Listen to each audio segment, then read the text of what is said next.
lime bubbly. And I'm gonna mix that with some mango juice. Like, there's no way that this can be bad, right? Mango lime is a super common mix, like ice cream. I'm gonna do it. It's gonna be good, usually. I'll do the mango first.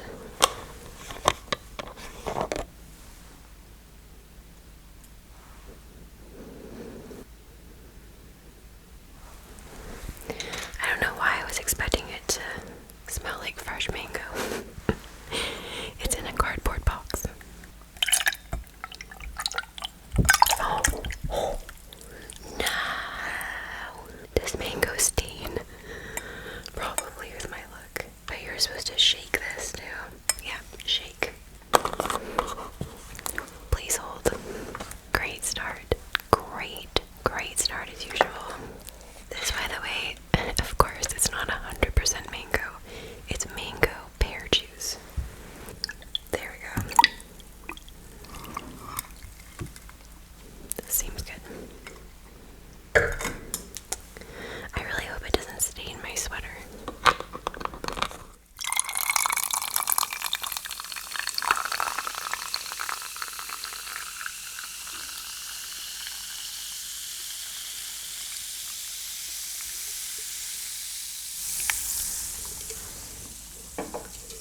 I think this is gonna be good.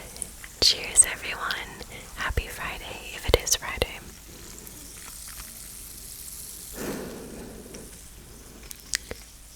It clearly all went to the bottom.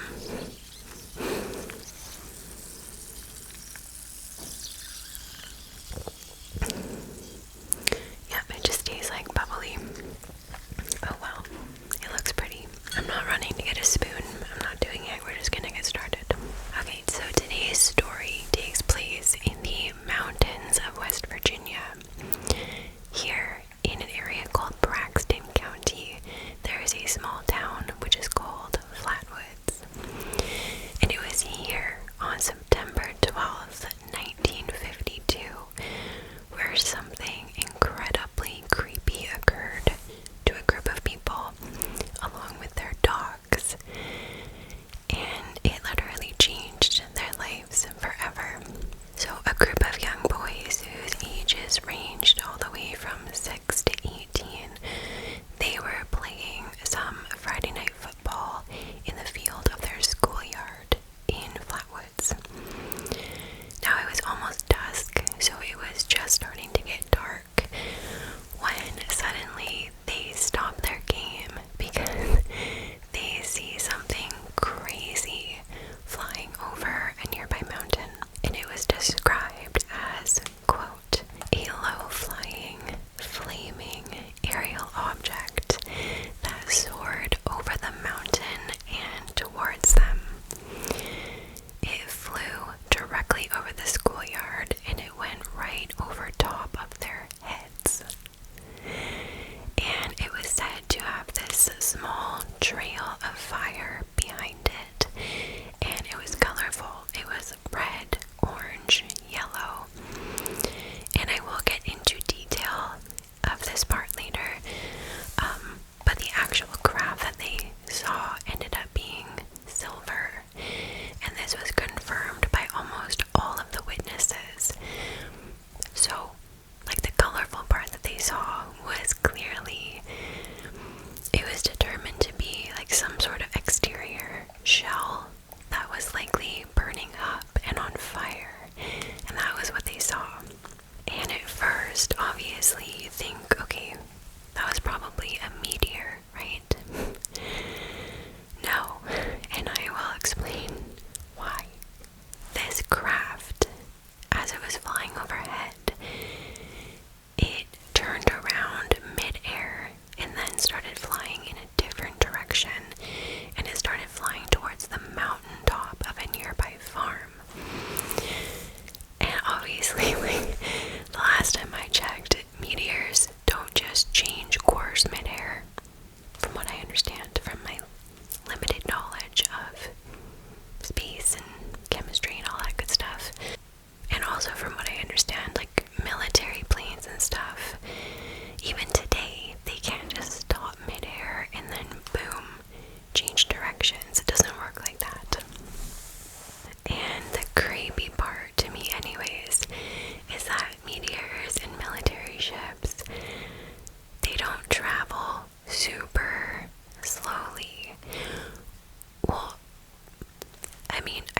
are some today that can travel so slowly that I think they look like they're almost hovering, but that's today. This was in 1952, so it is creepy because every one of these witnesses, their descriptions of all of these witnesses said how slowly this craft was traveling.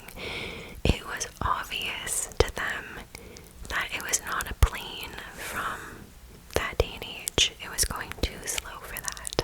So good try for all of the people that we will talk about who came forward and said that it was just a government ship that crashed. No, I can smell your lies from here.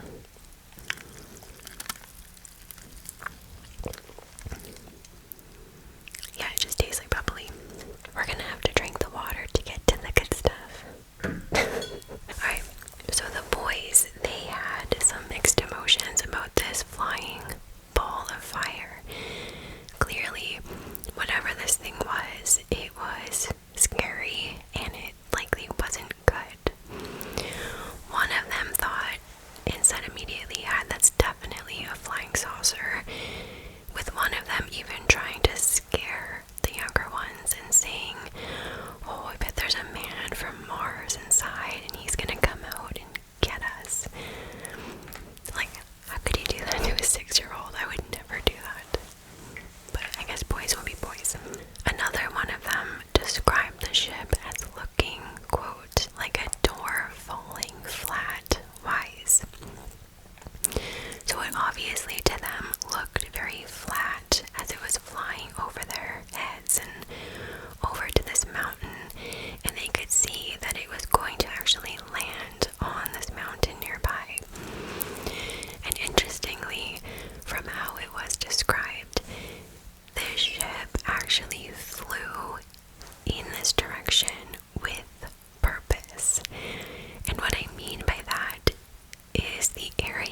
UFO that same night at the exact same time. And he was visiting with family, and upon going outside to his car, he saw what he described as a, quote, oblong-shaped, lit-up object coming through the sky.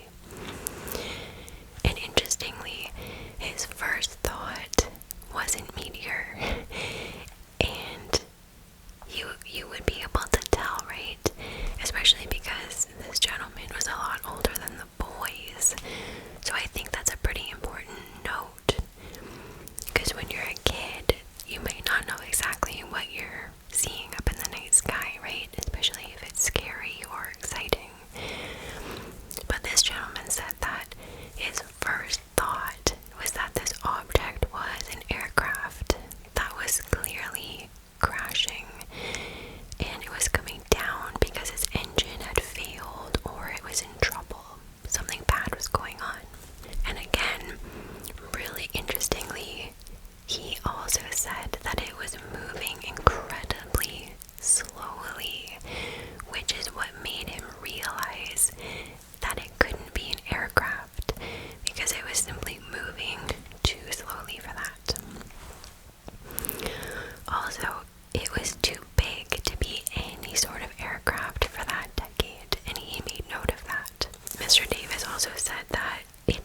saucer landed on the mountaintop on Fisher Farm.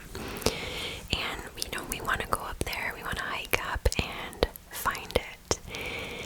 And Kathleen, poor Kathleen, she had just gotten in the door from working all day at a beauty parlor. And she, hadn't even had time to sit down, let alone, change out of her work uniform yet. And her boys are saying they're gonna go climb up a mountain and chase after a flying saucer to hopefully find an alien. And it's landed on a mountain and they're gonna go on this crazy trek. And I guess, she wasn't even gonna argue with them because they were so set on going up there. So she's just like, okay, it's so dark out, you're not going up there alone, I'm coming with you. So she grabs a flashlight and she heads out the door with them. They bring the family dog, Gene Lemon. He runs home and he grabs his dog. And then the group of boys, the rest of them who did come, some of the younger boys didn't want to go up the mountain to investigate. They didn't want to see this thing up close because obviously it was a little scary. But the group consisted of Eugene Lemon, Neil Nunley, Teddy Neal, Tommy Heyer, Ronald Shaver, Eddie and Fred May, and then their mom, Kathleen. And they all said that even from their street, they could see the ship glowing in the trees up on the mountain. And they all said it was bright orange. And the crazy thing is it wasn't just the boys and Kathleen. Other neighbors who had come outside to see what all of this commotion was about also saw the glowing light coming from the top of the mountain. So this event had a lot of witnesses. So anyway, it seemed like a pretty big trek to get to the top of this mountain on the farm. And from the sounds of it, it kind of sounded like they were trespassing. Also, because they had to go through the farm's pastures and fields to get up to this hill.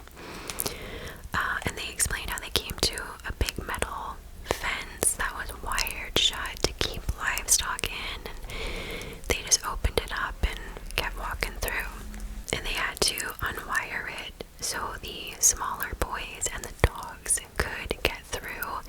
And apparently a third neighborhood dog, just a friendly neighborhood dog that saw the group walking, he decided to join them, which I thought was just super cute. Another little dog is just taking along for this little alien adventure. But yeah, it wasn't this nice, easy walk. They had to maneuver through the farmers' fields, go over fences, and once they finally got to the mountain, it was quite steep. It was a good hike. They talked about how they were all out of breath, and they were doing the hike in complete darkness, remember, as well. And I think they only had 1 or 2 flashlights. But then, once they reached the area, they saw it. This big, oval-shaped object, pulsating with light, just sitting there, completely still, in an open pasture. So, it was down on a slope from where they were, but they could see that it was big. It was estimated to be about 22 feet high, and they estimated that later when it was compared to this little outhouse barn thing that it had landed beside. And this part is so interesting because the group actually realized here, this is where they realized that this thing, even if some of us doubted it, this thing is not a meteor. I think they'd had the idea the whole way up the mountain. As much as we want this to be an alien, it's probably a meteor, right? But no, it was here where that idea was crushed. Because when they saw where it landed,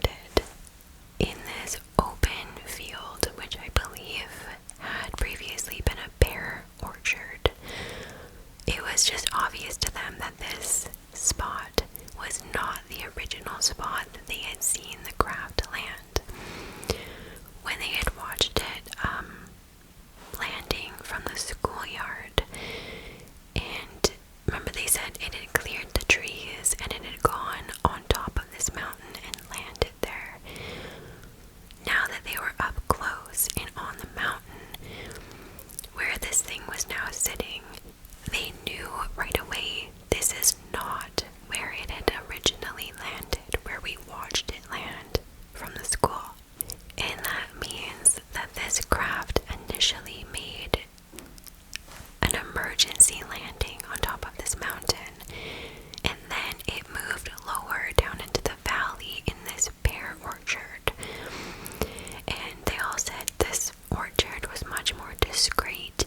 It was hidden from where people could see it on top of the mountain, and it seemed like it purposefully did this. And I think that's so interesting, because they're saying if this was actually true, that there was definitely intelligent life of some sort inside this craft, and it made an emergency landing, and then it maneuvered the craft to a better location. And I know that sounds crazy, but it's so interesting. And a side note here is that the group said the craft was not on fire when they got close to it. There was no fire, like despite their first impressions of it over the schoolyard. It looked like it had originally had a trail of fire behind it, the red, orange, burning color, but it wasn't burning when they saw it in the valley, and the grass and the trees and everything surrounding it were not burned. And they also said that there was no heat coming off of it. They couldn't feel anything. And the group eventually came to the conclusion that the craft was black. But in the sky, it looked like it was pulsing with this red-orange light. So that is where the theory that maybe it had some sort of outer shell that it burned up upon entering Earth's atmosphere. And yeah, I don't know if this creeps anyone else out, but just imagining this thing gives me the heebie-jeebies, especially with all the UFO cases going on in the US right now.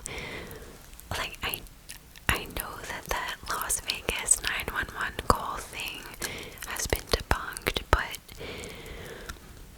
I listened to that thing and it freaked me out. Did you guys listen to that? The guy calling 911 saying there was like 12-foot humanoid creatures in his backyard. Don't listen to it if you get scared of aliens. Don't do it.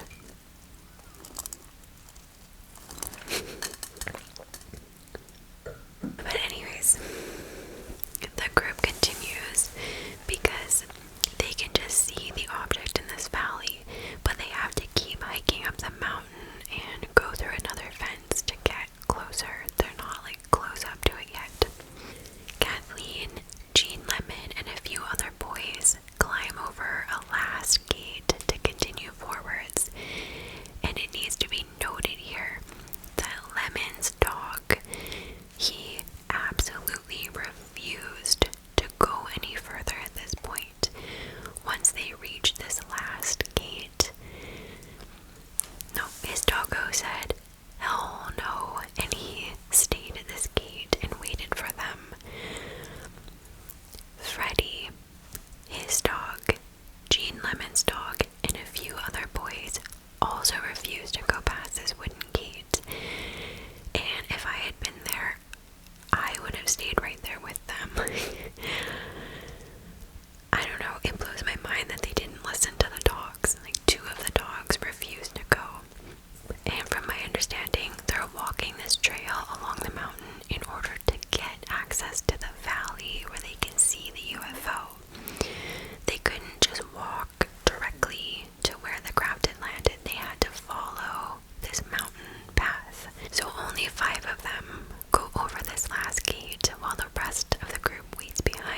sounds like an animal that was preparing to maybe defend itself and kind of warning them to go away, right?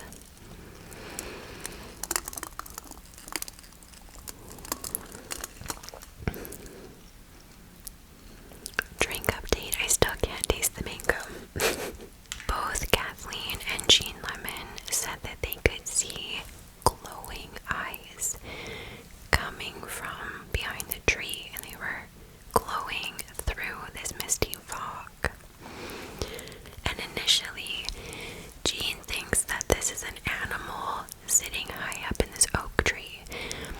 He could see its eyes staring down at him, and he said, quote, "I saw a pair of eyes near a tree and threw my flashlight on them. I thought that it was an opossum. Then there stood this thing." Kathleen also puts her flashlight on this thing, and she said, quote, "I turned the flashlight on and the thing lit up from the inside. It lit up like a Christmas tree."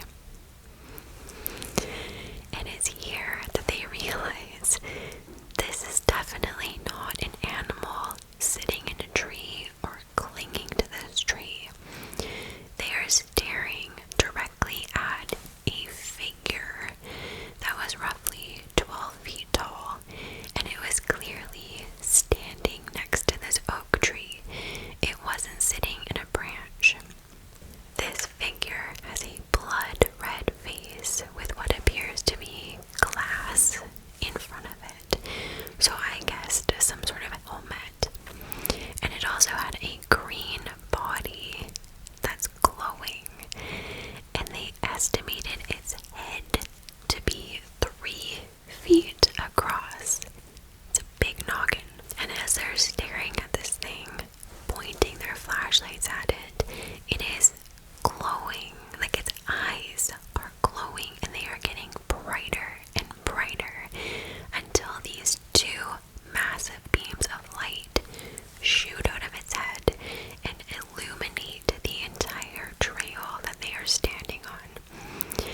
And I know that sounds insane, but this is what they witnessed. And these beams of light, they shoot right through the mist. That's how bright they were. And the figure itself was giving off this orange light. So the figure's own light and its beaming eyes, it lit the entire area up, allowing the witnesses to see it really clearly. And they went on to say that when Kathleen put her flashlight on it, those 2 glowing beams or eyes looked directly at her flashlight. And to me, that meant they suggested that it was showing intelligence. Like, this thing looked directly at her flashlight. And then it started moving its head left and right and just looking around at all of them. And this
so close to Kathleen that it actually spurts this oil-like substance all over her clothing.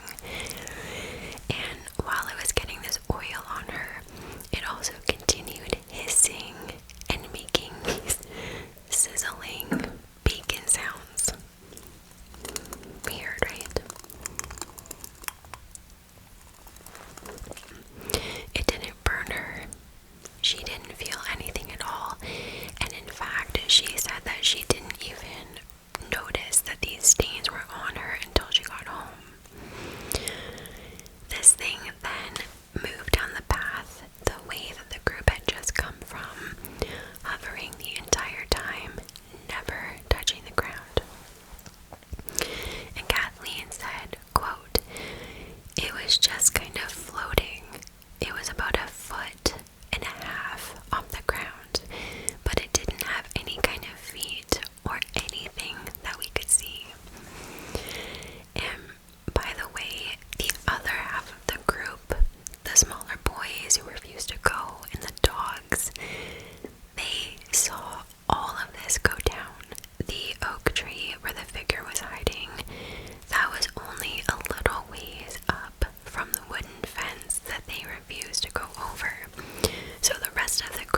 knows you've lighted the danger, it would make sense to me that you might have trouble breathing and you might throw up, and it just makes sense that it would take a while for your body to calm down again, right? That's what I first thought, at least. But just hang on, because it's about to get really, really weird. The group believed that it was exposure to the gas or the sulfur smelling mist that they encountered, right? Yeah, I would think that too. The group was so sick that the doctor who examined them after, he said that their symptoms were comparable to mustard gas. So that's... hello? That wasn't just from running.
probably not very smart of us, so we're gonna leave. And they did. Later that night, when the sheriff was available, he ended up going up to that same spot with 2 of his dogs to investigate. Can you guess what happened? He tried to get his dogs to lead him up to this area where the figure had been. And yeah, both of his dogs refused to go up the trail. He said his dogs started howling and shaking, and they ran away, frightened. And now, because of the other 2 reports of crashed planes in Framestown and Sugar Creek, the National Guard troops come to Flatwoods to investigate the Fisher Farm incident, as well as this figure. But there is so much more going on here than you think, because it turned out that the National Guard they already knew about the Fisher Farm UFO landing, like way before Kathleen called the sheriff's office that night. And I'm not kidding, like, this was some very real, very covert stuff going on, which just screams alien. So this information came from an interview by the author of the book, which I can't talk, the book that I use mostly for this video. The author interviewed a man named Colonel Dale Levitt, who was a commander in the West Virginia National Guard. This guy said that on the night of the sighting, he and some of his men went to Fisher Farm to investigate. And get this, he said that their investigation was strictly covert.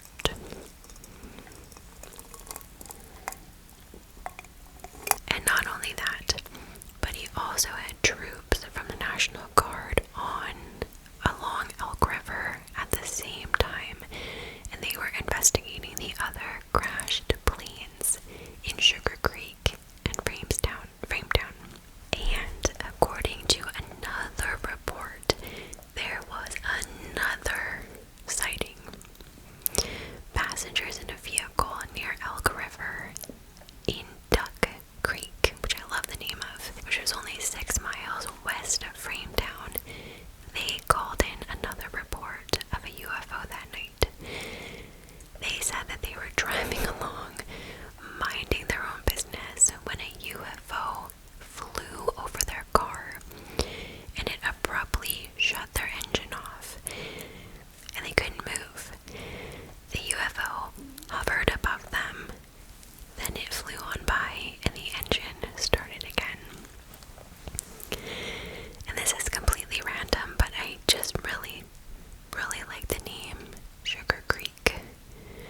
I feel like a Hallmark movie needs to take place in Sugar Creek. Back to the National Guard investigation in Flatwoods.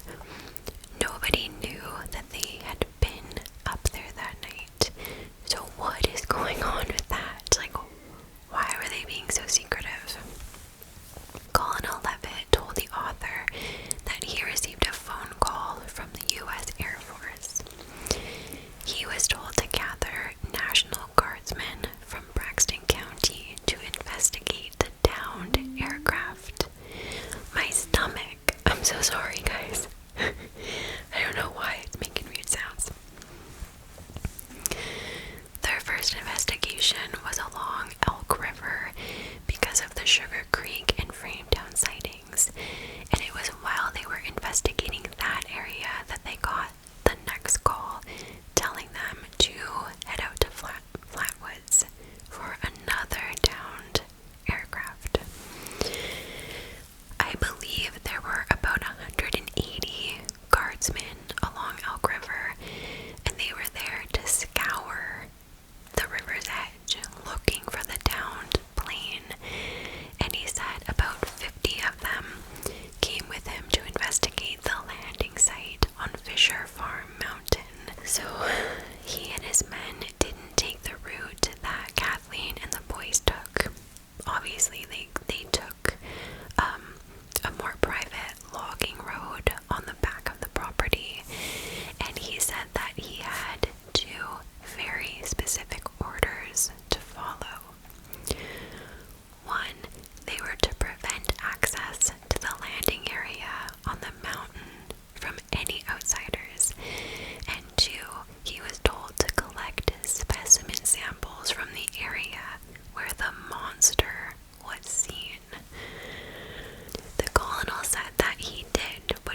oil on it. And he told the author that the samples with the oil, the Air Force sent those directly to Washington because Washington called the colonel asking, "What is this stuff?" But he had no idea. And interestingly, he found a large puddle of this oil near the oak tree where it was believed the monster was hiding from the group as they made their way down the path. So it almost seemed like this thing maybe had some sort of an oil leak, or if it was an alien, maybe it was bleeding. But that was it. The colonel was never contacted about this ever again. He never found out the results. Nothing. It was completely closed. He also went on to describe the area in the valley, like the pear orchard where the craft had landed. And he too, just like Kathleen and the rest of the group, he saw that all of the grass and the brush was pushed down like something very large had landed there. And he went further and explained that it was, quote, a soft landing. And this was very obvious to him. It was very obvious that something had maneuvered, not crashed. Something had gently come down and landed in this area. Nothing was burned, nothing was destroyed. Something just gently pushed the grass down. The colonel also said that he smelled the awful odor, and he described it as burning celluloid.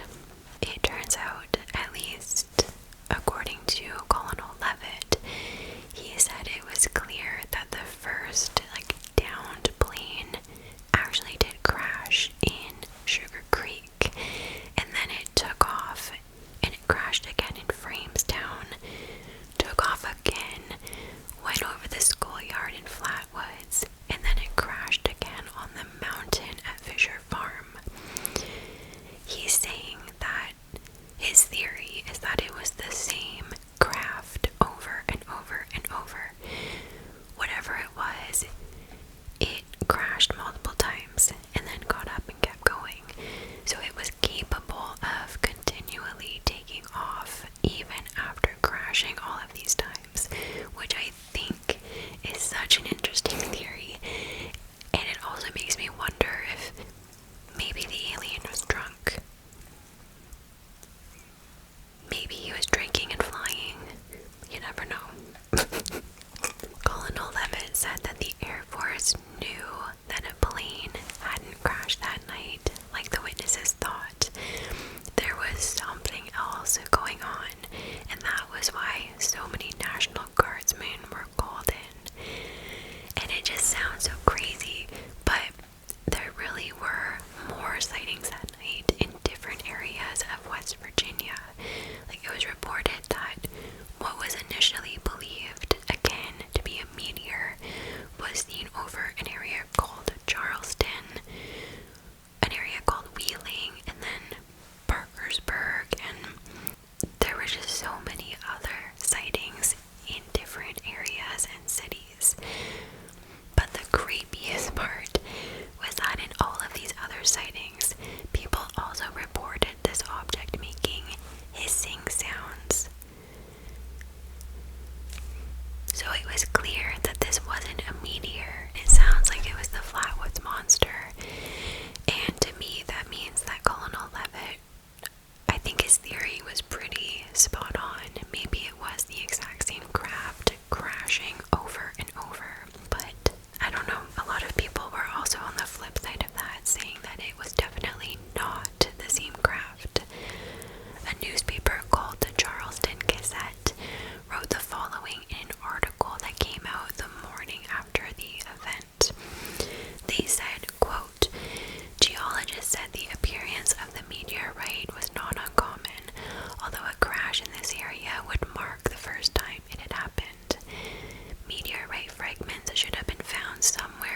showed up to Kathleen's house.